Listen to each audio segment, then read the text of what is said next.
2, 1. Good afternoon, everybody. This is Mayor Pro Tem Britt Moore calling to order the Finance Committee agenda meeting for Thursday, March 20th. I'm joined on the dais by Councilwoman Monica Peters and Councilman Tim Andrew.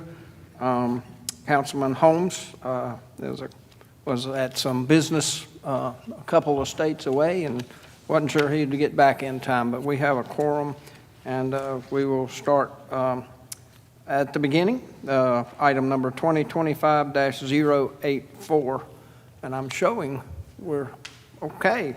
Doesn't look like the chief to me, but we're gonna. What's the first one? Second. Okay, well, we're gonna go. I can talk about it. You want to take it? Sure. Okay, we'll hear from Eric Almeida on this. So this, Mr. Chairman, committee, this is a request for adoption of a resolution ratifying the interlocal and subrecipient agreements with Greensboro and Guilford County for the 2024 JAG grant, Justice Assistance Grant. As you've seen in the past, this is a grant that is shared between High Point, Greensboro, and Guilford County. And the intent is to use these grant dollars to cover a portion of our annual service agreement with our body-worn cameras through Axon Enterprise. The city of High Point would receive an allotment of $40,115.20, and City Council is requested to receive public comment and consider the resolution authorizing the execution of the interlocal and subrecipient agreement with Greensboro and Guilford County and accept the award. If there's any questions, the chief will be happy to answer. Welcome, Chief. We heard the presentation of the JAG grant funds, and don't know if you would like to add anything, or I think he covered it pretty well, but you made the effort to get here, and I know you don't have anything else to do, so if you want to speak, go right ahead. No, I'm sure he covered it, but if he didn't mention, it supports our Axon contract. Right. Well, we certainly are grateful for these, and if there's no... This is Councilman Andrew, I have a question.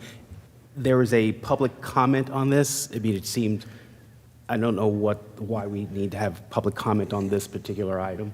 I think it's a requirement from the agreement, and so it's not necessarily like a traditional public hearing or public comment period, but if the chair can inquire if there's anybody from the public that would like to comment, that should satisfy the obligation. Okay. Yep, correct. Thank you for that, Tim. Councilman, well, with that, I don't see anybody from the public here, but hopefully they're all listening in. Is there any questions for the chief on this? Okay. Hearing none, I'll make a motion to approve item 2025-084. I'll second. There's a motion and a second. All in favor? Aye. Any opposed? That motion passes. Thank you. Thank you, sir. The next item is 2025-086, and now we'll hear from Angela Wines, our transit manager. Good afternoon. This item is an authorizing resolution for the Federal Transit Administration. Periodically, they ask us to go through and to update our information and all of our legal documentation. And this is just updating that resolution that allows the city manager to enter into and execute grant agreements with the Federal Transit Administration. Any comments or questions for Angela? Hearing none, I'll make a motion to approve item 2025-086. I'll second. There's a motion and a second. All in favor? Aye. Any opposed? That motion passes. Look out, here he comes. Next item is 2025-085. We'll hear from Robbie Stone, Public Service Director. Thank you. This is to contract with Clearwater to rebuild our nitrified recycle pump number 3 at our Eastside Wastewater Treatment Plant. This is a process where a portion of the treated wastewater that's already undergone the nitrification is recycled back into the treatment system. This Eastside Wastewater Treatment Plants, we have 4 of these pumps. This is pump number 3. It's 20 years old. It started leaking. They came in to replace the mechanical seal, but when they were working on it, they discovered some additional wear and tear that basically needed a full rebuild. So they're going to remove this, take it back to their shop, do the full rebuild, and come back and install it. We do have a master agreement for professional services with Clearwater. We have funding is available in our current budget for this, and we're recommending awarding this to Clearwater in the amount of $115,248.63. Comments on this? Nope. I'll make a motion to approve item 2025-085. Second. There's a motion and a second. All in favor? Aye. Any opposed? That motion passes. Next item is 2025-087. Thank you. This is our maintenance, water and sewer maintenance emergency contract. This is a change order for that contract. So the city annually awards this contract for our department to perform maintenance on various water and sewer needs and emergency water and sewer needs. Council is requested to approve this change order for additional funding. The current contract's with Brees Enterprises and for just over $2 million. These funds are nearing being exhausted, and part of that is due to the winter that we had. We had the colder weather. We saw a lot larger number of water main breaks. There was a few days where we had 6 breaks in one day. So we had our city staff, plus we had this contracted staff working, and it was a lot of work going on there. We're requesting an additional $600,000 for this contract. Funds are available in our current budget, and requesting this $600,000 be awarded to Brees Enterprises, which would take the new contract amount to $2,856,620. Councilman Andrew, does the city have a sort of a red line when we go beyond a certain amount for change orders where, you know, you get more scrutiny? So this, I would say, this amount is higher than the amount last year. Obviously, I don't like that. However, we have to look at the weather too, because those colder weathers bring more water main breaks. Our staffing is low at our water and sewer mains group. However, HR has been working with us closely. We've been getting some applicants in. We do have some names that have been sent up for hiring. So we're slowly working on replenishing the staffing in that group, which I hope will eventually help us to reduce this, not completely do away with this, but reduce the need for this volume in this contract. Okay, thank you. So we're keeping our fingers crossed for no more emergencies to get through the rest of this budgeted year. This $600,000 has looked at some historical years, so we kind of feel that that'll be a pretty good number to get us through. Now, if there are some large breaks or something, that could change that, but right now we feel comfortable with this amount. Anything else? Hearing none, I'll make a motion to approve item 2025-087. I'll second. Motion and a second. All in favor? Aye. Any opposed? That motion passes. Next item, 2025-088. This is the contract with JCI Jones Chemicals for the purchase of liquid sodium hypochlorite for the water and wastewater treatment plants. The city participated in a reverse bid auction for these chemicals. JCI Jones Chemicals was the low bidder for this product. Funds are available in the current budget, and we are recommending awarding this contract to JCI Jones Chemicals in the amount of $472,500. This will be the contract would be for a 1-year period with the option to renew 4 additional 1-year periods. Comments? Good price. I'll make a motion to approve item 2025-088. I'll second. Motion and a second. All in favor? Aye. Aye. Opposed? That motion you. passes. Thank you. One last thing, and I don't know if this is the appropriate time to bring it up, but there was a letter that several citizens got about the water and violations, things like that. And I know that we were being proactive and there's really no danger, but can you give like a 2-minute synopsis on that? Sure. 1 minute. 1 minute. 1 minute. I have spent a lot of time on the phone today with customers. So back in January 16th, we had a power interruption at our wastewater treatment plant. The backup generator did not immediately come on, so we had to take some time to get the power back up. During that time frame, kind of at a mid portion of the treatment process, the chlorine concentration, which has a minimum level of 1, it dropped to 0.9, kind of near the midpoint of the treatment process. Mm-hmm. However, the effluent, the water that was being pushed out into the distribution system, had a chlorine concentration of 3.1, so it was well above that minimum. It remained at 3.1 at that point and on through the duration and on into the next day. So there was never any water pushed out into the system that was unsafe. Yeah. We notified the state immediately of that issue. The state basically gave us positive feedback, said, thanks for notifying us. You know, you've taken the proper steps and everything looks okay. Several weeks later, approximately about 5 weeks later, we received a letter from the EPA saying, hey, you have a violation, so you have to go through these steps. So we said, really, you know, at this point, this seems kind of silly. There was no bad water that was pushed out. This is 5 weeks later.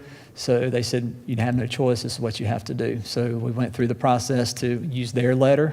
It's their template. We have a very small space on their letter to add our justification for what happened.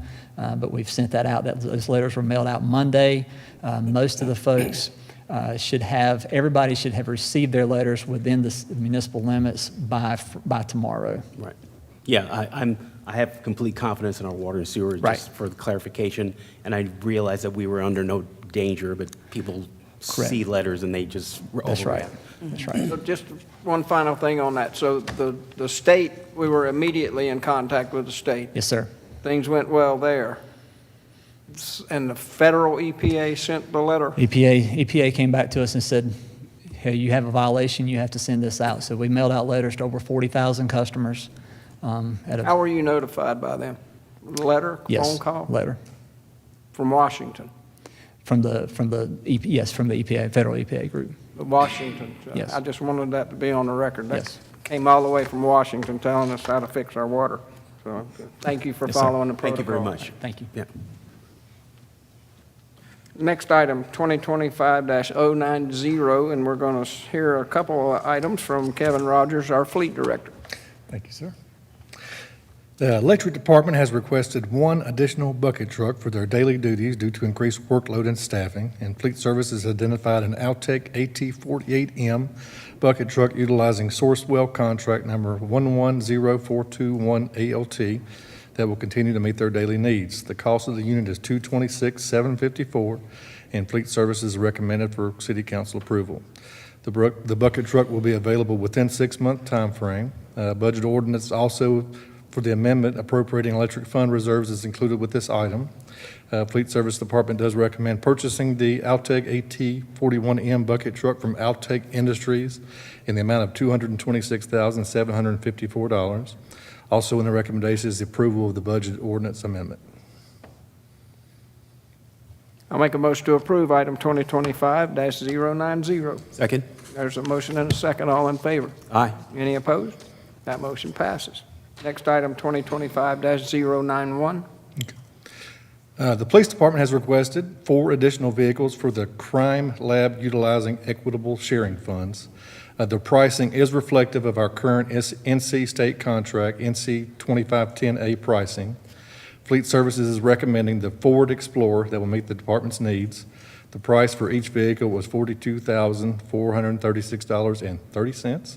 The DMV fees are $1273.09. Total price for 4 is $174,837.56. Vehicles being recommended for purchase are from Capital Ford. The delivery is estimated to be within 6 months. Law enforcement equipment, including vehicles, patrol, and unmarked vehicles, are allowable expenses under the equitable sharing guidelines. Funds have been identified within the Police Department's Equitable Sharing Fund, Department of Justice. Fleet Services Department recommends purchasing the 4 vehicles from Capital Ford in the amount of $174,837.56. The Police Department further recommends using equitable sharing funds for this purchase. Just a quick question of clarification. These are 4 additional vehicles, Correct, yes. and there are currently how many? How many How many are already in use? in the entire for the? No, yeah, I mean, these are going to be used within the crime lab. Yes, I don't remember exactly. 8. This will take us to 12. Okay. It will significantly reduce the downtime of vehicle transitions, when we call in a CST for processing the process. I have a question. Sure. So Capital Ford is out of where? Raleigh. Okay. And do we have some kind of special relationship with them? No, we don't, but, Chief, if you don't mind, being this particular program, you want to probably expand on that a little bit. So part of the requirement of the program, they have guidelines. The vendor has to be SAM registered to receive those equitable sharing funds, and this is one of the vendors that meets that requirement. Okay, so our local Crescent 4 doesn't participate? They would have to become SAM registered, and Okay. it would just lengthen the process. Okay, all right, thanks, just curious. Thank you. And in tandem. Anything else? Okay, I'll make a motion to approve item 2025-091. I'll second. There's a motion and a second. All in favor? Aye. Any opposed? That motion passes. Thank you, Kevin. Thank you, Chief. Next item is 2025-092. We'll hear from Stephen Howlick, our Budget and Performance Director. Good afternoon. Hello. This item is to request an appropriation of sub-recipient grant dollars. Back in December, the Southwest Renewal Foundation of High Point was awarded a community change grant in the amount of $18.5 million. This was awarded by the U.S. Environmental Protection Agency. Of this amount, $5,065,600 have been awarded to the city to be used for sewer infrastructure rehabilitation in the southwest portion of the city, as well as some camera installations to combat illegal dumping. The subrecipient agreement was approved by City Council at its last meeting. This item simply appropriates the funds and sets it up in our system for spending. We'd recommend approval. Happy to answer any questions. How many cameras? Do you know? I don't know specifically. I'll defer to Mr. Duquesne.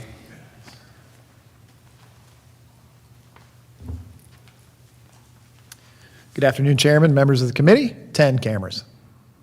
How many? 10. 10, great, Yes. great. Okay. Thank you very much.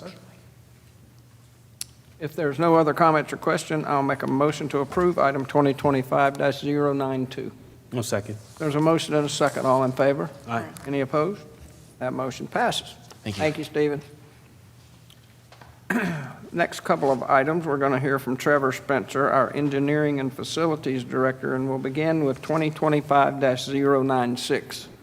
Thank you and good evening. Engineering is recommending council approval of a contract award for the Washington Street Utility Undergrounding Project to Carolina Conduit Systems Incorporated. This will be a streetscape project along Washington Street Historic District from Centennial Street intersection to the Washington Street Park, and it will involve installation of a new underground duct bank, which will allow overhead utilities to be converted to underground. We received 3 bids on February 26th, and at the time of the bid opening, Hyper Networks was the low bidder at $1.6 million, but during our review of those bid tabs, we found some significant math errors with their bid. We notified them of those errors, and they acknowledged those and decided to withdraw their bid because it reduced their total to just over $1.1 million. So with that, we are moving forward with recommending award to Carolina Conduit Systems, the second lowest bidder, in the amount of $2,072,780. Can you refresh me and say again where this is going to run to and from? So this will follow the historic district on Washington Street, and it will begin at the Centennial intersection, and it will terminate at Washington Street Park, which was the beginning of the first project that we just completed last summer on Washington Street. Right. So once this project is completed, you will have all new asphalt roadway on Washington Street from Centennial until just west of the University Drive overpass. Good, thank you. Any other comments or questions on this item? Hearing none, I'll make a motion to approve item 2025-096. I'll second. Motion and a second, all in favor? Aye. Any opposed? That motion passes. Next item, 2025-097. Facilities is recommending approval of a contract with Kone Incorporated to provide elevator maintenance, repair, and modernization services for elevators in city facilities. These facilities include the train depot, parking decks, High Point Theater, the museum, Truist Point Stadium, High Point Police Department Headquarters, City Hall, and Ward Water Treatment Plant. Kone submitted a 56-month contract proposal at a monthly cost of $3,015 per month, with a grand total of $168,840. And this contract renewal would run from April 1st of this year through November 30th, 2029. I have a question. Is this a sole source contract, and have we used these guys before? We have used them. We currently are under contract with them, and this would be a renewal with them. This contract would actually use the terms and conditions from a master contract with the U.S. Communities Program, which is used nationwide by local municipalities. Okay, thank you. Any other comments? Hearing none, I'll make a motion to approve item 2025-097. I'll second. There's a motion and a couple of seconds. All in favor? Aye. Any opposed? That motion passes. Thank you, sir. Next, we'll hear from Eric Almedo, Assistant City Manager, and it's item 2025-102. Thank you, sir. This is the consideration of a budget ordinance amendment to contribute $2 million in funds to the High Point Community Foundation to be used for the Housing Impact Fund of High Point. There's been a lot of conversation about the Housing Fund, and the High Point Community Foundation is taking the opportunity to leverage partnerships through the foundation, the city, other private foundations around town, and the business community and our banking institution to leverage resources for this fund. Their goal is to raise $40 million, and once that's raised, they will those funds will be managed through Self-Help Ventures for this housing fund. The city's contribution is estimated at $2 million, and we will have a nonprofit organization agreement with the Community Foundation. We've identified funds for this. We have previously appropriated ARPA-enabled funds in the amount of $1,606,582 that are available. So those funds do not need appropriation. They've already been appropriated for use. We've just identified them for this particular use. But we are asking that you amend the budget to recognize bond premium from the housing bonds that were sold with the 2018 authorization in the amount of $393,418. So we're asking that council consider appropriating those dollars through this budget amendment for use for the High Point Community Foundation's Housing Impact Fund. And those dollars will take us to our total commitment. That'll take us to $2 million, yes. Okay. Just curious question, the $393,418 of bond premium, was there something else that we were going to use them for? Is there something that, we're using it for the housing fund and we're not doing X? Is there? Those bond premium funds have been held aside because we knew we had to use those for housing. When this idea of a housing fund came up, we had kind of earmarked those for that pending approval from City Council. Very good, thank you. I would like to make a comment, if I may. So last week, several of us went to D.C., and that was the largest topic of 2,800 cities, towns, and villages from across our country.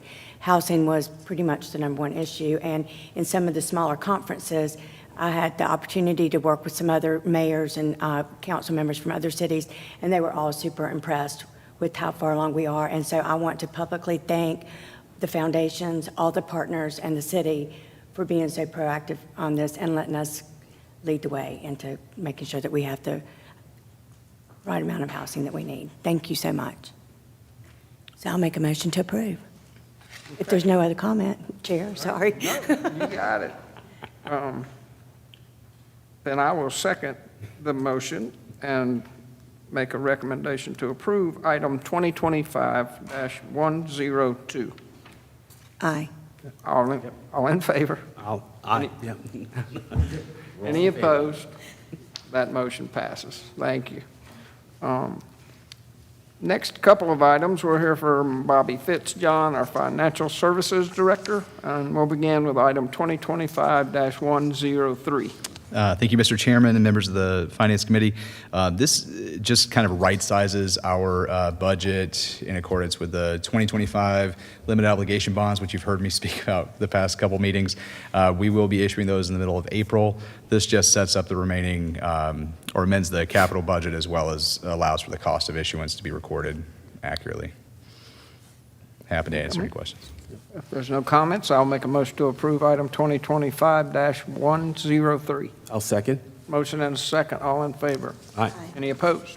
That motion passes. Next item is 2025-099. So similarly, this is the final resolution for the 2025 limited obligation bonds. This will authorize us to actually issue the bonds. It still goes to the LGC on April 1st, and we hope to close mid-April. This is just for information only. It'll actually need to be presented at the council meeting and voted on by the full body individually. We will carry that information forward, and Thank you. thank you, Bobby. Looks like we will have a consent agenda on Monday night. Any other comments for Finance Committee today? Just like to thank the city and all the support. HPU served us well. They played a competitive game. Could have gone either way, even though the score doesn't look like it near the end, but that's the way those games go. But I will tell you that High Point got an excellent amount of press, favorable press. And so very, very proud of what they accomplished and represented the city. So We have the women's game tonight at 9. that's right. And the girls get to go at it again. So we're not through talking on national television about High Point. So at least not for today, in a good way. And if there's nothing else, we will stand adjourned. Thank you.